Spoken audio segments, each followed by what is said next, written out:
스바냐서 1장 14절에서 2장 3절까지입니다.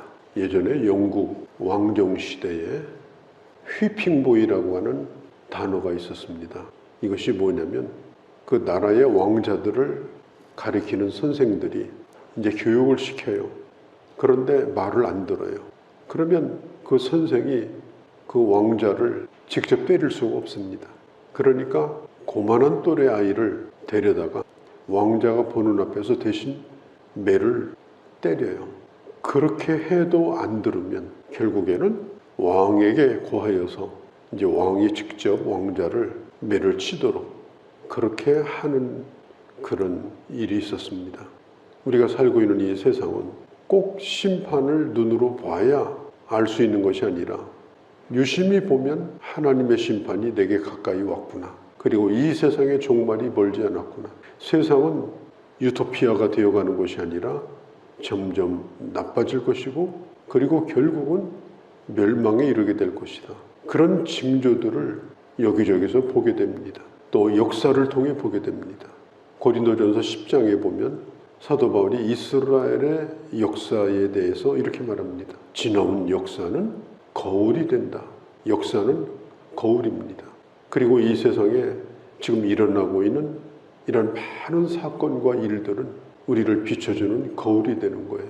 그걸 통해서 앞으로 어떻게 될 것인가 하나님의 경고를 받는 거예요. 이 말씀이 바로 그런 말씀입니다. 스바냐는 그 유명한 히스기야 왕에 가까운 친척입니다. 그가 활동하던 때가 언제나 요시야 왕 때입니다. 요시야 왕은 종교 개혁을 일으켰던 왕입니다. 우상의 단을 허물고 백성들에게 회개를 촉구하던 그때입니다. 그런데 세상은 점점 좋아지지 않았어요. 요시야 왕이 죽고 나서 17년 만에 여호야김 왕 때 유다가 바벨론에게 망하고 수많은 포로를 잡아가는 그런 일이 생겼습니다. 잘 되는 것 같습니다. 그런데 망할 날이 채 20년이 남지 않았어요. 우리가 이걸 잊어버리면 안 돼요. 앞으로 이 세상이 어떻게 될 것인가? 내 인생은, 내 종말은 어떻게 될 것인가? 봄이 되면 겨울이 오는 것처럼 한때 꽃이 피면 반드시 지는 것처럼 영원히 매달려 있는 열매란 없고 언젠가 그게 땅으로 떨어지는 것처럼 나보다 먼저 난 사람들이 또 하나둘씩 이 세상을 떠나가는 걸 보면서 내가 어떻게 될 것은 분명한 일입니다. 내가 가지고 있는 것이 결국 누구 것이 될 것인가 그것도 분명한 겁니다. 결코 내 것은 아닙니다. 우리가 이런 것들을 보면서 하나님의 경고로 이런 것들을 받아들이고 오늘을 사는 것이 바로 지혜입니다. 마태복음 24장 42절에 보면 예수님께서 종말에 대해서 말씀을 하시면서 반복해서 하는 얘기가 뭐냐? 그러므로 깨어있으라. 마태복음 24장 44절에도 너희는 깨어있으라. 깨어있으라는 말이 뭐예요?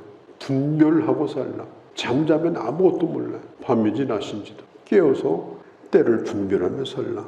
자, 14절에 큰 날이 가깝다. 가깝다. 얼마나 가깝냐? 가깝고도 가깝다. 그 날이 오게 되면 용사가 거기서 심히 슬퍼하며 울게 될 것이다. 용사도 지킬 수가 없다는 거예요. 버틸 수가 없다는 거예요. 하나님의 심판은 그 정도로 강력하다고 하는 것입니다.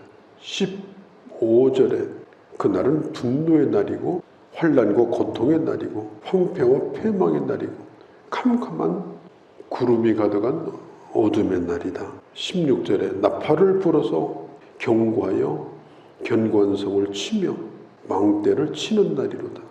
그날이 가까웠도다. 그날이 큰 날이다. 빠르게 그날이 임하게 될 것이다. 모든 것은 다 사라지게 될 것이다. 우리 예수 믿는 사람은 종말론적 시간을 살고 있습니다. 종말론적 시간. 언제 닥칠지 모르는 그 마지막 종말의 끄트머리에 우리는 언제나 있는 거예요. 시간이 많지 않은 것입니다. 그리고 그때는 모든 것이 다 빛을 잃어버리고 캄캄한 흑암 가운데 빠지게 될 것이다. 나팔이 불면 용사가 망대를 지키려고 해도 다 힘이 없이 허물어질 것이다. 튼튼하던 것들도 전부 허물어질 것이다. 시편 31편 3절에 보면 하나님은 어떤 분이냐? 하나님은 우리의 산성이라고 했습니다. 주님이 나를 지켜주실 때, 내가 주님 안에 있을 때 주님께서 나를 지켜주는 것입니다. 오늘 성경에 보니까 뭐라고 그래요? 17절에 맹인같이 행하게 하리니 캄캄한 거예요. 앞이 안 보여요. 왜냐? 여호와 하나님께 범죄하였기 때문이다. 그날은 피가 티끌처럼 되고 그들의 살은 분토같이 될 것이라. 모든 것이 다 해체되어 버리고 모든 것이 다 사라져 버리게 될 것이다. 18절에 그들이 가지고 있는 금과 은은 그 분노의 날에 그들을 지키지 못할 것이라. 왜 그래요? 17절 앞에 하나님 앞에 범죄하였기 때문에, 이방신을 섬겼기 때문에, 계명을 어겼기 때문에. 18절 중반에 하나님의 질투를 불같이 일어나도록 했기 때문에. 하나님은 질투하시는 하나님이에요. 나를 사랑하시기 때문에 질투하는 거예요. 하나님의 질투는 반드시 심판으로 이어지게 됩니다. 모든 것은 결국은 놀랍게 멸절될 것이다. 자, 18절 끝에 보면 이 하나님의 심판은 유다에게만 임하는 거냐? 아니에요.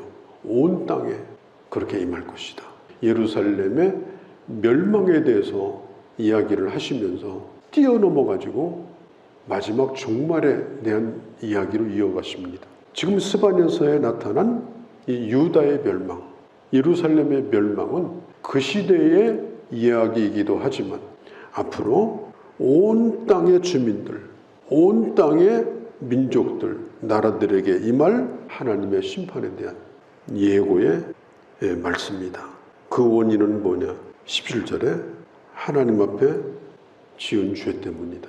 그래서 우리는 발걸음을 멈추고 그리고 자기 자신을 돌아보면서 살아갈 필요가 있습니다. 내가 하나님을 떠나 있는 것인가?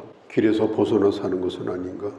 주님이 아닌 다른 것으로 나를 지키려고 지금 버티고 있는 나는 아닌가? 버티면 버틸수록 하나님의 진노는 불같이 타오를 것이고 그 진노는 결국 심판으로 이어지게 될 것이다.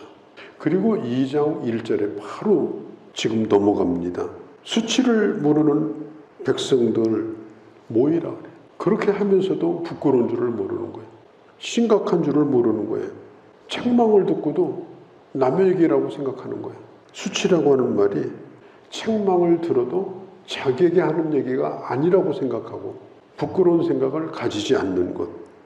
지금 이렇게 선지자가 하나님의 말씀을 전하면서 그 나하고 거리가 먼 얘기야. 그게 수치를 모른다는 거예요. 그럼 어떻게 해야 되나? 말씀을 들을 때 일단 모이라는 겁니다.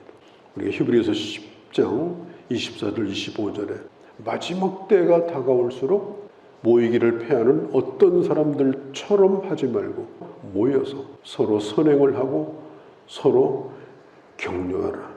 왜 모입니까? 주님을 찾기 위해서 모이는 거예요. 예배하기 위해서 모이는 거예요. 기도하기 위해서 모이는 거예요. 모이는 이유는 하나님의 진노를 피하기 위해서. 특별히 마지막 때가 될 때는 모이는 일을 열심히 해야 됩니다. 모이는 걸 잃어버리고 사는 사람은 오늘 성경이 말하잖아요. 겨와 같이 다 흩어지게 될 것이다. 2장 2절 명령이 시행되는 날이 겨같이 지나가기 전에, 자, 바람에 겨가 날리죠. 순식간에 어디로 다 흩어져서 없어요. 불 속에 겨가 들어가면 순식간에 타서 먼지가 돼버려요. 하나님의 심판이 임하게 될 때는 그것이 눈 깜짝할 새 이루어진다는 거예요. 눈 깜짝할 새. 어떻게 해볼 수 있는 일이 없다는 거예요. 그렇게 되기 전에 모여라. 모이는 것을 망각하고 잃어버리고 사는 것은 먼지에 불과한 거예요. 아무런 힘이 없어요. 모이기를 패하고 사는 그 심령은 아무런 능력이 없어요. 일단은 모여서 주님을 찾는 일을 해야 됩니다. 심판이 얼마나 크냐? 참 두렵다, 겁난다. 그것보다는 모여서 주님을 찾는 것. 특별히 어떤 자를 찾는가? 공의를 행하고 겸손한 자를 주님은 찾으십니다. 3절에 하나님은 분노 중에도 찾으셔요. 누가 회개하는가? 누가 겸손하게 주님 앞에 엎드리는가? 하나님의 말씀을 따라서 살려고 하는가? 심판 중에도 모여서 하나님의 뜻을 찾고 엎드려 있는 자, 주의 말씀을 순종하는 자를 하나님은 찾으십니다. 우리는 모여 있어야 되고 주님은 그러면 찾으십니다. 모이면 찾으시는 거예요. 겨와 같은 우리일지라도 주님 앞에 하나 되어 회개하고 하나님의 긍휼을 기다리고 겸손하게 행하게 되면 하나님은 반드시 그를 구원하신다. 그를 찾으신다. 이 모든 일은 언제 해야 되는 거예요? 오늘 성경은 반복해서 하는 얘기가 있어요. 이르기 전에. 이 말은 기회가 있다는 말이에요. 아직은 짧지만 때가 이르기 전에, 그 분노가 쏟아지기 전에. 그래서 2절에 지나가기 전, 너희에게 내리기 전, 분노의 날이 너희에게 이르기 전, 이 전이라는 말이 바로 기회가 있다. 기회가 있다는 것이 축복입니다. 그러나 기회가 있다는 말은 끝날 때가 있다는 말입니다. 기회를 준다는 말은 끝날 때가 있기 때문에 기회를 주는 겁니다. 기회는 항상 길지 않습니다. 기회는 대단히 짧습니다. 잠깐 주어지는 거예요. 그 기회에 해야 될 일이 뭐냐? 모이는 일입니다. 겸손한 마음으로 주님의 긍휼을 기다리는 일입니다. 그런 혼란한 가운데서도 하나님의 뜻을 행하는 공의를 행하는 것입니다. 이걸 깨닫고 하게 되면 그 기회는 바로 사는 기회가 됩니다. 진노를 거두십니다. 3절에 보면 분노의 날에 숨김을 얻으리라. 분노의 날에도 반드시 주님은 구원할 자를 찾으십니다. 분노로부터 보호하십니다. 그냥 슬퍼하지 말고, 그냥 절망하지 말고, 주님이 기회를 주시는데도 절망하면 안 돼. 끝난 것이 아니다. 이 세상에서 일어나는 일들을 유심히 보면서, 역사를 보면서, 또 앞서가는 사람이 오늘 있다가 내일은 세상 떠나는 걸 보면서, 아, 나에게도 지금은 기회가 있지만 긴 것은 아니구나. 그리고 악인의 멸망을 보면서 우리는 교훈을 받고 하나님 앞에 살고자 할 때 그 무서운 맹렬한 심판 가운데서도 하나님은 그를 숨겨주십니다. 역사는 거울이에요. 노마가 1000년 동안 존재했는데 노마가 어떻게 망했어요? 사치하는 것, 이혼하는 것, 가정이 붕괴되는 것, 과도한 세금, 끊임없이 전쟁을 치르면서 젊은이들이 계속 죽어나가니까 점점 인구가 노령화되는 것, 점점 그렇게 해서 노마가 불이 꺼지듯이 꺼져버린 거예요. 지금 우리가 살고 있는 세상하고 노마의 종말과는 대단히 흡사합니다. 우리는 그냥 무조건 사는 것이 아니라 유심히 살피고, 그리고 하나님의 사람으로 내가 어떻게 살아야 되는가, 내가 영적으로 사는 길이 뭔가, 나를 구원하시고 축복하기를 기뻐하시는 하나님 앞에서 그분의 거룩한 손으로 숨김을 받는 그 길이 뭔가, 우리가 이것을 찾아서 그 길로 나아가는 그런 지혜로운 그런 하나님의 사람들이 되어주시기를 바랍니다.